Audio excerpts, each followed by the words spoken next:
Hello friends, warm welcome back but not a good evening. আপনারা কি জানেন এই মুহূর্তে সারা দেশে পশ্চিমবঙ্গ, বিহারে কি হচ্ছে এবং সমস্ত ভারতবর্ষে?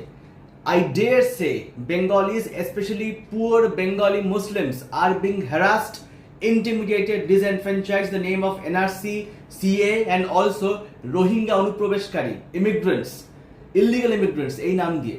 একটা কথা বলুন তো, ভারতবর্ষে খালি ভোট আসলেই কেন রোহিঙ্গা অনুপ্রবেশকারী দিয়ে এত হই হট্টগোল শুরু হয়ে যায়, ঝামেলা হয় কেন জানেন? ভারতীয় জনতা party fundamentally is against everything and anything that is Bengali. Accept it. কেন আমি এটা বলছি?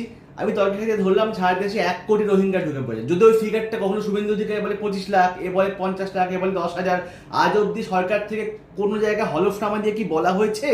Has there been official announcement these are the number of Rohingyas that entered India and West Bengal illegally? The answer is a big no. তো এত illegal immigration হচ্ছে, তো whose fault is it? Not the state police, Amit শাহ's internal security, home ministry, that is the CRPF, যেমন the BSFs who manages a border security, so they are an abysmal failure, it goes without saying. আবার বলছি, এখানে সর্বাত্মক প্রতিবাদ হওয়া উচিত। wherever, whenever, whichever ways Bengalis have been targeted, poor Bengali targeted, it should be protested in the highest vociferous manner. Bye bye.